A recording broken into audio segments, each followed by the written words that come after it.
시편 91편은 토라의 교훈과 시편이 전하고 있는 메시지대로 하나님을 의지하는 자가 받는 복에 대해 전하고 있습니다.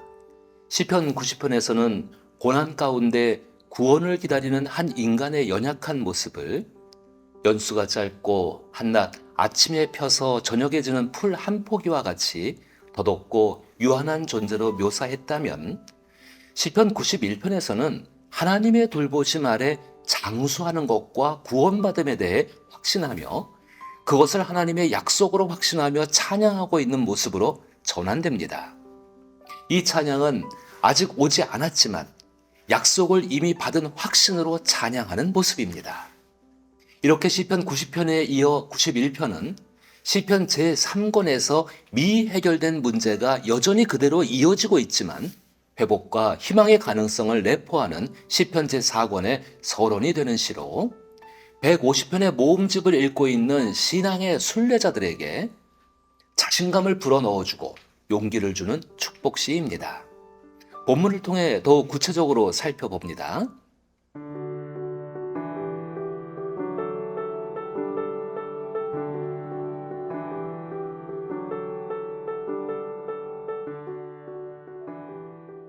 바로 앞에 있던 시편 90편의 시인은 나를 셀 수 있는 지혜를 구할 정도로 고통에 지쳐 있었습니다. 그리고 하나님께서 하루속히 고통 가운데 있는 이들에게 나타나시고 은총을 내려주셔서 우리가 하나님을 의지하고 신뢰하며 인내하고 있는 이 시간들이 결코 헛된 것이 아니며 우리의 믿음을 견고히 해주시길 간절히 호소하며 마쳤습니다. 그리고 나서 이어지는 시편 91편을 읽어보면 지칠 대로 지쳐 가망이 없어 보이고 하나님의 약속이 파기된 것인가? 온갖 불신과 의심이 끓어오르는 때에도 끝까지 하나님께 믿음으로 호소하던 시인에게 마치 화답이라도 하듯 시편 91편의 시는 확신에 찬 축복의 말로 지친 신앙인들에게 위로를 건넵니다. 시인은 1절의 도입부를 통해 기도하는 자의 정체성을 일깨워 주므로 위로와 축복의 말로 시작합니다. 지존자의 은밀한 곳에 거주하며 전능자의 그늘 아래 사는 자여. 이 말은 당신은 가장 높으신 분, 전능하신 분의 보호를 받으며 사는 사람입니다 라는 뜻이죠. 즉 불안과 낙심의 마음 그리고 의심의 짙은 구름이 깔린 사람에게 당신이 의지하는 분은 다름 아닌 바로 전능자라는 것을 다시 한번 일깨워 줍니다. 이렇게 절망과 의심으로 무너진 곳에서 시인은 무너진 마음을 일으켜 세우는 부름으로 시작합니다. 그리고 은밀한 곳과 그늘 아래가 상징하듯 하나님을 의지하는 자는 우리 인생의 보호와 안녕을 책임지시는 하나님의 품속에 있다고 확언합니다. 또한 이어지는 2절을 표준 세번역 버전과 함께 보면 너는 주님께 고백하기를 주님은 나의 피난처이시며 요새이시며 내가 의지할 하나님이라고 하였다. 너는 뭐뭐라고 하였다라는 표현처럼 스스로 하나님을 신뢰하고 구했으면 흔들리지 말고 믿을 것을 강조하고 있습니다. 즉 절망과 의심에 휩싸여 있는 신앙인에게 너가 내 입으로 고백했어. 너가 내 입으로 인정했어.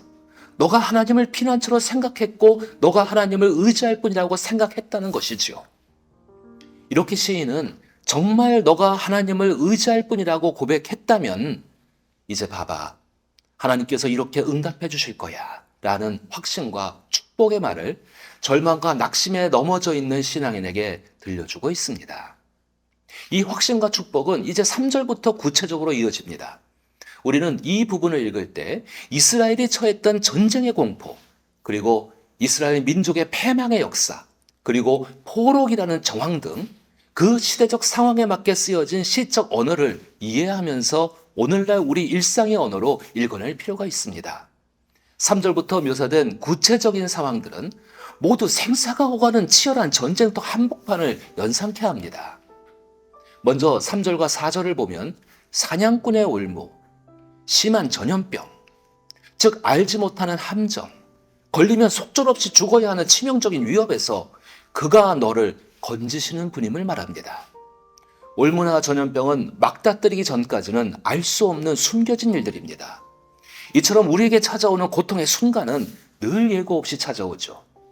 그러나 우리가 미리 알 수도 없고 막을 수도 없던 올무와 심한 전염병과 같은 상황일지라도 하나님의 선하신 인격은 하나님께 운명을 건 사람을 휘감고 있다고 말합니다. 그리고 이어지는 5절에서 7절 또한 우리가 통제할 수 없는 불안한 상황으로부터 보호해 주실 것을 확언합니다. 밤에 찾아오는 공포, 불안해서 잠을 잘 수가 없죠. 낮에 날아드는 화살, 그런 와중에 매일 언제 죽을지, 언제 끝날지 모르는 전쟁을 치러야 하는 매일의 일상이 있습니다. 그리고 어두울 때 퍼지는 전염병, 밝을 때 닥쳐오는 재앙이 표현하듯 전쟁터와 같이 마음 편히 쉴 수도 없고 나를 돌보며 건강을 지킬 수도 없는 매 순간이 위기인 일상을 살아간다면 당연히 불안과 공포에 안심할 수 없는 나날을 보낼 수밖에 없을 것입니다. 그러나 시인은 그럼에도 불구하고 두려워하지 말라고 위로합니다. 만약 내 바로 옆에서 1000명이 쓰러지더라도 10,000명이 쓰러지더라도 그 재앙은 너랑 아무 상관이 없을 것이라는 확언으로 전쟁터와 같은 일상을 살아가느라 불안과 공황 상태에 빠진 우리 현대인들에게도 위로와 용기를 주고 있습니다. 그리고 시인은 확실하게 하나님께서 이 전쟁을 반드시 끝내주실 것이라는 확신을 줍니다. 너는 똑똑히 보리니 악인들의 보응을 내가 보리로다. 아멘. 실제 전쟁을 치르는 이들에게 악인은 말 그대로 이스라엘을 공격하던 이방 민족들이었습니다. 즉 여기서 표현한 악인은 전쟁 중에 이들의 목숨을 위협하는 실제로 존재하는 공포의 실체였습니다. 그리고 그 공포의 실체는 결국 너희 앞에서 쓰러질 것을 똑똑히 보게 될 것이라고 말합니다. 이것은 오늘날 예수 그리스도를 통해 알게 된 하나님을 의지하고 살아가는 우리에게도 동일한 약속입니다. 오늘을 살아가는 현대인들에게도 모양은 다르지만 저마다 마주하는 공포의 실체가 있습니다. 지금 우리의 영혼을 마치 죽음에 대한 공포처럼 몰아붙이는 두려움이 있다면 시편 91편의 8절에서 10절을 기억하셨으면 좋겠습니다. 하나님께서는 당신을 의지하는 사람이 두려워하는 그 공포의 실체가 여러분 앞에서 반드시 쓰러지도록 하실 분이며 여러분은 그것을 반드시 보게 될 것입니다. 그리고 이 약속은 오늘 우리 그리스도인들의 신앙의 근본이 되시는 예수 그리스도를 통해 우리 신앙인에게 증거가 됩니다.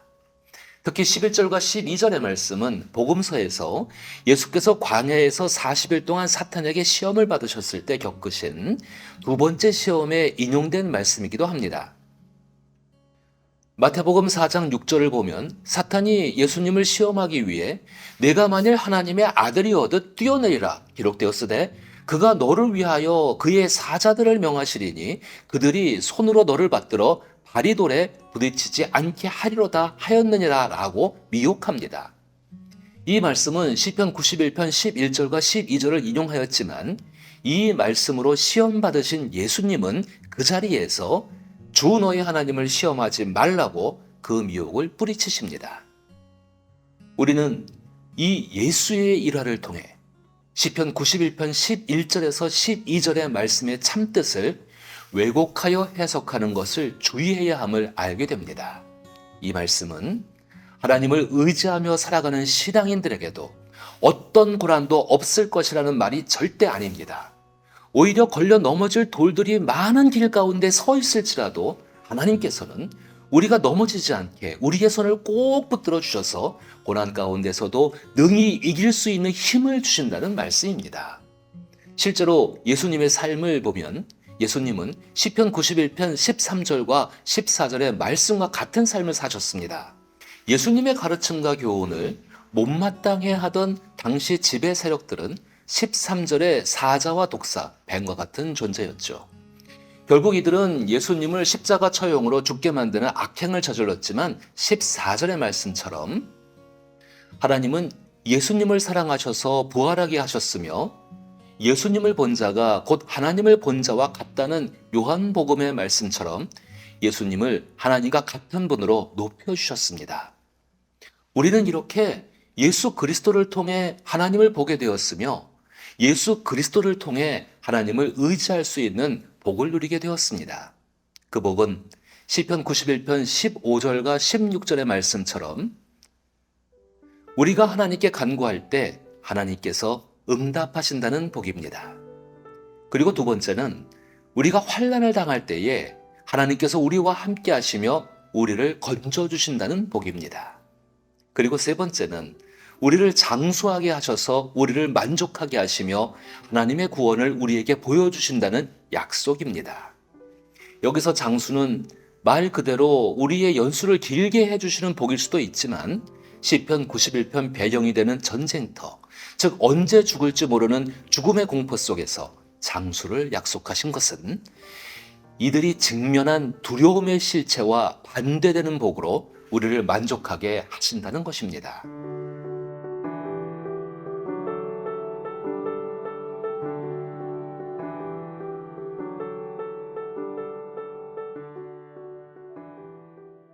이처럼 시편 91편을 통해 드러나신 신실하신 하나님은 당신께서 말씀하신 약속, 그 말씀을 이루기 위해 하나님께 운명을 걸고 살아가는 사람의 삶에 언제나 개입하십니다. 우주를 주관하시는 하나님께 티끌 같은 한 사람이 자신의 주가 되어달라고 말한 하나님, 주님은 나의 피난처이십니다. 나는 주님을 신뢰합니다. 그러므로 나는 안전합니다. 라는 기도를 하나님께서는 반드시 들으십니다. 그리고 하늘의 천사를 동원하셔서 하나님께 운명을 건 사람에게 선하신 하나님의 인격으로 이루어지는 보호와 안전을 책임지게 하십니다. 이것은 주 예수께서 광야에서 시험을 받으시며 또 십자가에서 죽으시고 부활하신 이후에 부활의 삶을 사는 제자들을 세상에 보내시며 내가 세상 끝날까지 너희와 함께 하리라 라고 말씀하신 것과 이어지는 약속입니다. 우리가 성경을 통해 지속적으로 발견하는 하나님의 말씀과 약속의 핵심은 바로 임마누엘이죠. 이것은 우리가 어떤 상황에 처했을지라도 죽음을 이기고 부활하게 하신 하나님께서 친히 함께 하시며 하나님께 운명을 건 사람과 사랑의 교제를 나누시고 깊어지는 사랑으로 하나님처럼 살아가게 하시며 이 땅에 사는 동안 다시는 목마르지 않는 영원한 생수를 마시며 살아가게 하시겠다는 것입니다. 우리와 함께 하시는 그 임마누엘의 하나님은 시편 91편의 말씀처럼 우리를 결코 두려움의 실체, 우리 앞에 놓여진 독사와 뱀과 같은 공포의 실체에 압도되어 쓰러지도록 버려두지 않으십니다. 오히려 우리의 손을 붙들고 돌이 많은 그 길을 걷게 하시며 이 시편의 약속처럼 결국 우리가 두려워했던 공포의 실체와는 반전된 복으로 우리를 만족하게 하실 것입니다. 이렇듯 시편 91편은 바로 이 약속을 상기시켜 주면서 두려움과 공포의 실체 앞에서 불안과 낙심과 절망에 넘어져 있는 자들의 손을 일으켜 세우는 한 신앙인의 위로와 축복의 기도입니다. 특히 오늘과 같이 불안과 공황으로 편안하게 잠들지 못하는 현대인들이 많은 요즘에 시편 91편의 메시지는 우리에게 정말 중요한 위로와 용기를 주는 시라고 생각합니다. 이 영상을 시청하고 있는 여러분에게도 혹시 불안하여 쉽사리 잠들지 못하는 공포의 실체가 있으신가요? 우리 신앙인들에게 절망의 자리에서 일어날 수 있는 힘이 어디서 나오겠습니까? 이 시편 91편의 위로와 축복의 말씀처럼 마침내 우리를 만족하게 하셔서 우리의 그 공포의 실체로부터 스스로 우리를 구원하시는 분으로 나타내신다 약속하신 그 하나님을 포기하지 않고 끝까지 신뢰해 보시길 바랍니다. 하나님의 선하신 인격을 더욱 확신하며 고통이 아직 해결되지 않은 상황일지라도 장차 반전의 상황을 주실 하나님을 기대하며 두려움이 없는 안전이 보장된 승리와 평안의 일상을 보내는 복이 있길 나사렛 예수 그리스도의 이름으로 축복합니다.